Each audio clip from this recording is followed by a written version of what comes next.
Hey guys, so welcome back.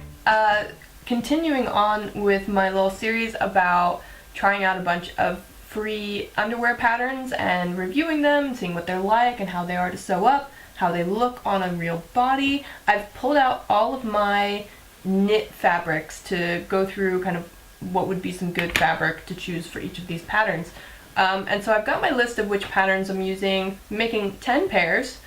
And so I have what recommended stretch each of them should have as recommended by the pattern designer, and then I'm going to kind of just go through and see what would be good fabric to choose for them. I was kind of surprised how many of them just recommended stretch fabric and didn't give any guidelines about the stretch percentage that the fabric should have.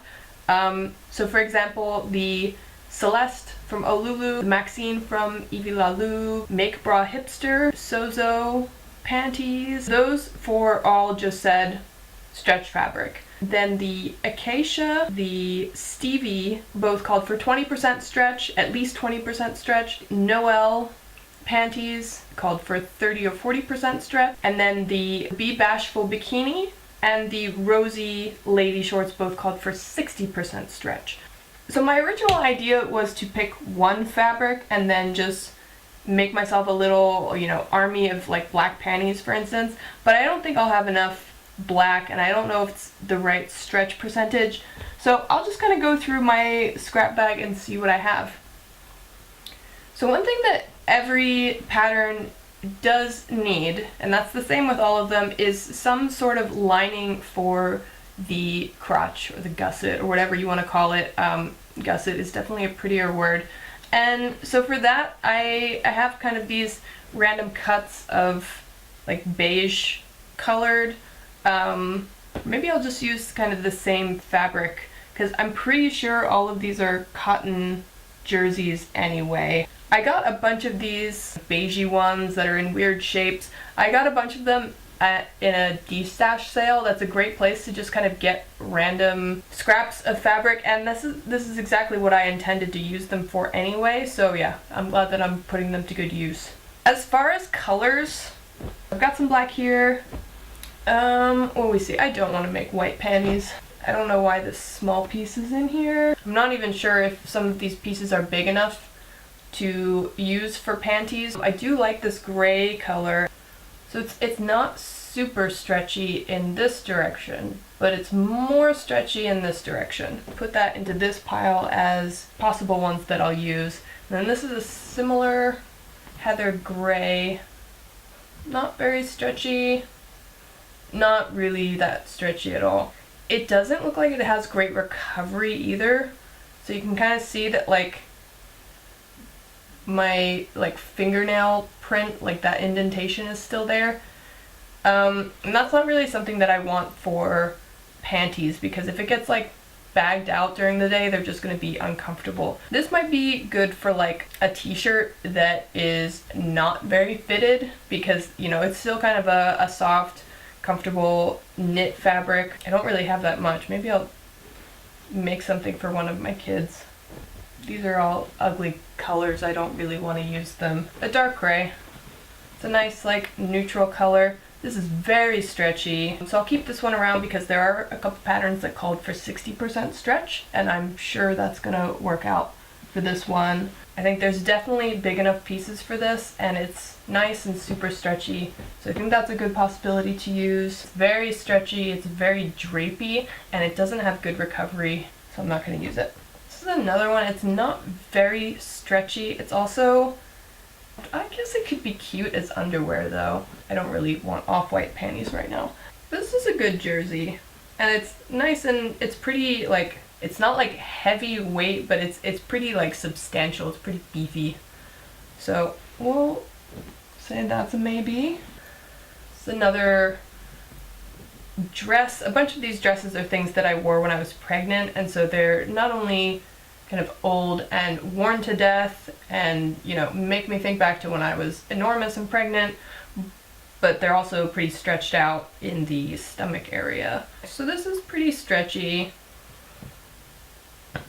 This could be used for underwear, I think. And now what do we have? Like 1, 2, 3, 4, 5, 6, 7, 8, 9, and there's probably enough of some of these to make multiples, so I would say this is a good pile.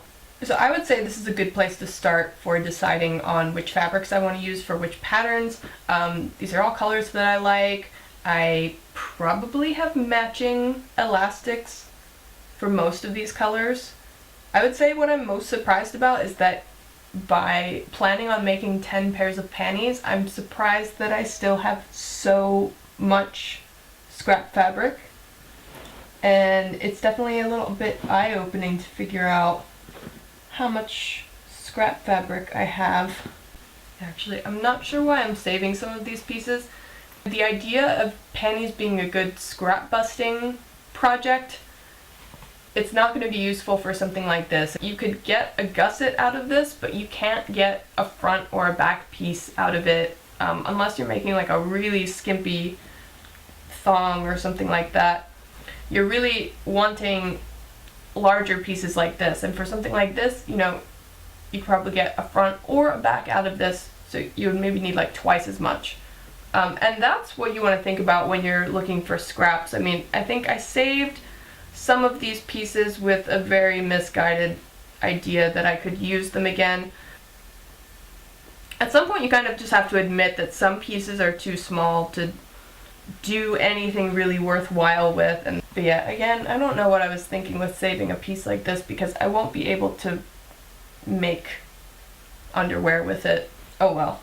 And this is why it's kind of good to go through your stash every once in a while and figure out, you know, what is actually realistic to keep and what should I maybe just find a way to thoughtfully part with. Okay, well, so I have my chosen fabrics, and next I will work on laying out the pattern pieces, making sure that I have all of the necessary supplies, that I have enough of each of these fabrics, and I will show you, about cutting that out and going on with the construction. Okay, so let's get to cutting out our panty patterns. So I really love using a rotary cutter, so I've got my rotary cutter. I only have one size. It's kind of just a standard one. I've heard that the smaller ones are useful for cutting out lingerie projects, and maybe one day I'll get around to using one of those, but for now this is just kind of a standard size one. In fact, if we measure it really quickly, you can see it's about 45 millimeters. I also have a pair of fabric scissors for things like marking notches, or if there's just any snags that I need to cut real quick. I've got my notebook and pen with me as well. And of course, I've got my fabric and my patterns. So this is the Make Bra Hipster, and one thing to keep in mind with this pattern, and this is the only one of the bunch that I have to do this with, is you have to add seam allowance. So just 6 millimeters, it's about kind of a typical seam allowance when you're using a serger or an overlocker. But just keep that in mind. It's only going to be necessary for the side seams and for where the front and back connect to each other. Most of these patterns that I'm going to be cutting out are using scraps, so I just have a bunch of irregular sized pieces. One thing that you want to keep in mind as you're cutting these out is that for most patterns, most underwear patterns, unless it specifies otherwise, you'll probably be cutting with the direction of greatest stretch as the grain line. So you're not going to be following the typical grain line. You really want to test which direction is more stretchy, and that's going to be your grain line. So you want the stretchiest part to be going horizontal around your body.